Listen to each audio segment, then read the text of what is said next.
Just to put it out there, like, I never wanted to leave LA, right? Initially, I was not trying to leave LA. The biggest story of this NBA offseason has been Paul George, a guy that the Clippers traded a ton of stuff for 5 years ago. A guy that always wanted to be in LA, that Kawhi asked for when he went to the Clippers. He said, go get that guy. I want to play with Paul George.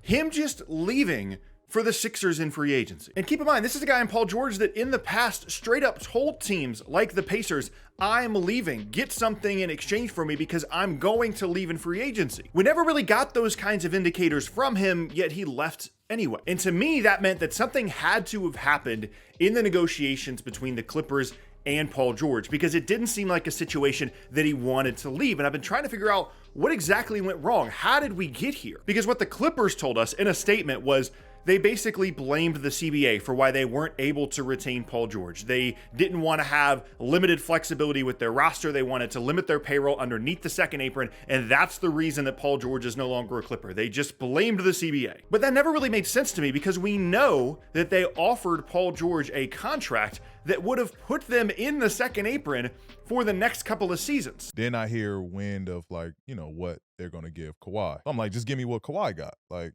Right. y'all view us the same. So again, how did all of this happen? On his very own podcast, in an episode that I would encourage you guys to go check out, George went in depth on exactly what went wrong with the negotiations with the Clippers. And the first thing that he points out is something that we already knew.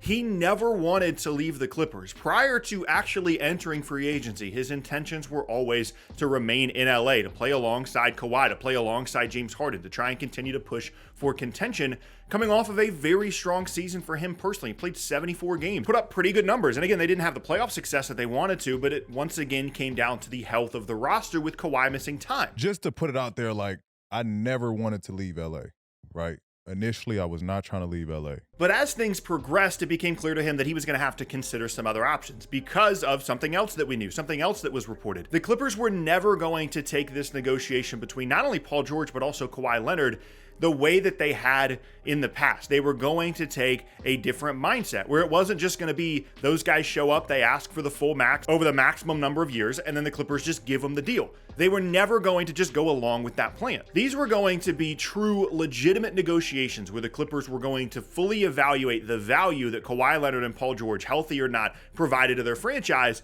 which meant they weren't just going to give them what Paul George ultimately got with the Sixers, which was a 4-year full max. But the extent that the Clippers took that to, at least according to George, got kind of extreme. He tells us that the very first offer that he got from the Clippers before the season, right as the season started, was 2 years and $60 million. So the first initial deal was like 2 years, 60. So I'm like, whoa. Now, you can think whatever you want to about Paul George, but there's pretty much no scenario in which you're the Clippers, you're negotiating with Paul George, and you don't really see that as a disrespectful offer if you're Paul George. Yeah, there's injury issues. You can maybe not be a huge fan of him, but he's still an all-NBA caliber player. And to give him that limited security while also having the number per year be so low was just never going to go well and arguably set off the entire chain of events that followed. And I can understand if you're the Clippers that you're frustrated about the lack of playoff success. You're frustrated about these guys not being on the floor. But if you're going to offer Paul George 2 years, 60, you might as well just not offer him anything. Now, to be fair, this is only according to George himself in terms of what actually happened. Now, George goes on to say that over the next couple of months, they incrementally increased their offer to the point where they got to like in the mid 40s per year. But now we get to the point where the timeline of all of this is really important because in January of 2024, before the All-Star break, Kawhi Leonard signs a new extension with the Clippers. It's 3 years on $152 million. In the first year of the deal, it's the $52 million max, and in the following 2 years of the deal, Kawhi's getting paid $50 million a year. And at the same time, because they're on the exact same timeline contract-wise, the Clippers are also negotiating with Paul George. And at the time that Kawhi gets this deal, Paul George reportedly, according to him, goes to the Clippers and says, okay, just give me the Kawhi deal. I was like, if Kawhi gonna take less, I'm not gonna say I want more than Kawhi. It's not about me being paid more than him. Like, I'm gonna take what he got. Y'all give him that, give me that. They didn't want to do that. Now, according to George, when he went to the Clippers and said, hey, give me the same deal you just gave Kawhi, they said no, which to me seems a little strange. Now, granted, all of this seems a little strange when you go back to the 2-year, $60 million offer, which I'll just never get over if it's actually true. If you're in the Clippers situation and you want to extend Kawhi Leonard at 3 years, $152, Kawhi is way more of a risk from an injury perspective than PG is. So why would you not want PG at 3 years, 152 if you want Kawhi on 3 years, 152? Now, the counter to that is the ceiling of who Kawhi is and who he showed to be at times during the year is higher than what Paul George is.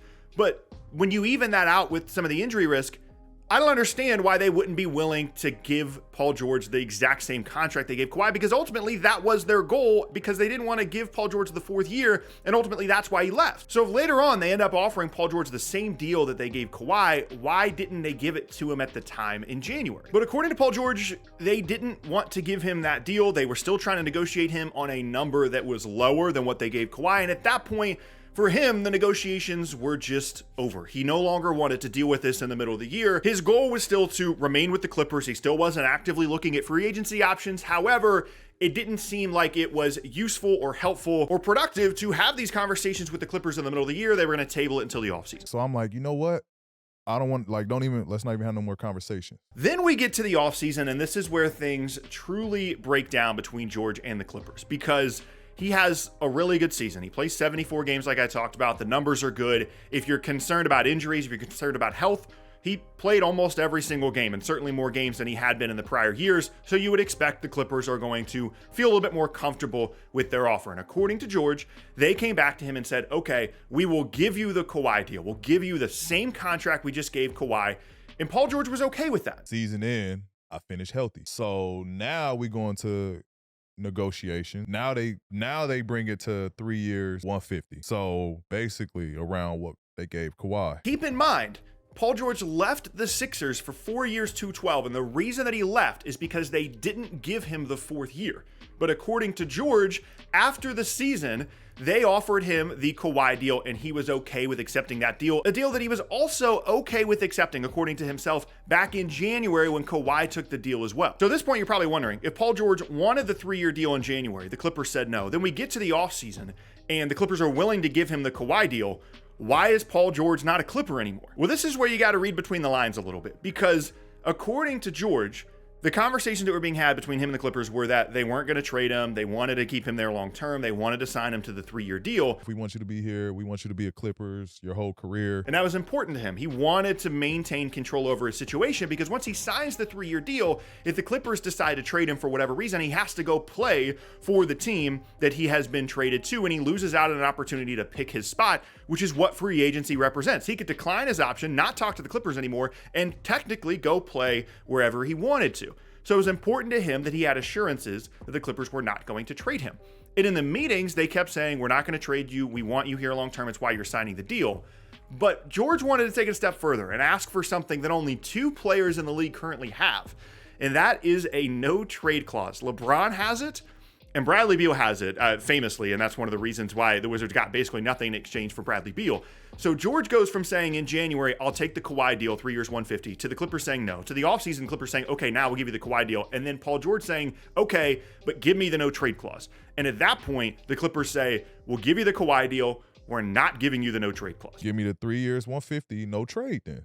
Like, no trade clause. Then I'm taking less, but at least I know I'm here. They didn't want to do the no trade. Wow. Now, clearly, there's some other details here being left out, and the truth is probably somewhere in between, right? Because George just said, hey, in January, I would have taken the Kawhi deal, and then they offered it to him, and he said no because he wanted the no trade clause. Now, part of that probably has to do with the relationship breaking down and how things kind of worked during a negotiation where things just got a little bit more hostile towards the offseason. So then at that point, Paul George goes back to them and says, okay, I don't have to have the no trade clause, but give me the full 4-year max. Give me the 4th year. Give me the 212. Give me the contract that he ultimately ends up with in Philadelphia. Those are your 2 options. Give me the 3 years, 150 with a no trade, or give me the 4 years, 212, and that's it. Well, then it only makes sense for me to do 4 years, 212. They didn't want to do that. And at that point, it becomes clear that Paul George is no longer going to be a member of the LA Clippers, because they don't want to give him the no trade and they don't want to give him the 4 years, and they assume that they're going to be able to bring him back regardless, and that his options out there in free agency aren't going to be that enticing to him.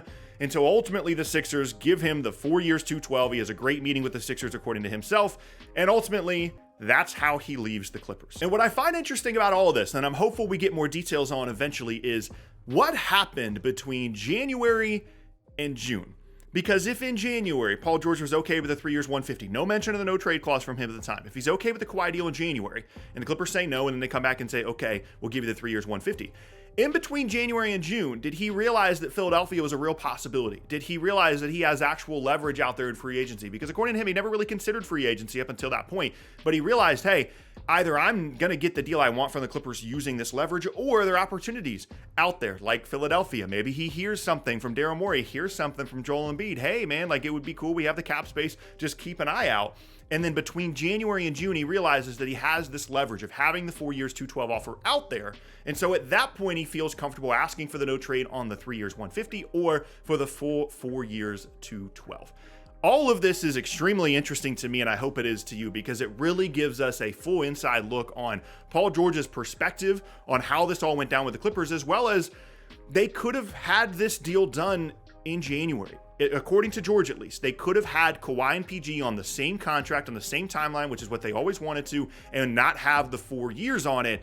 And they decided not to. And so we'll see how ultimately that affects the franchise long term. But this is certainly very enlightening in terms of what exactly happened between the Clippers and Paul George.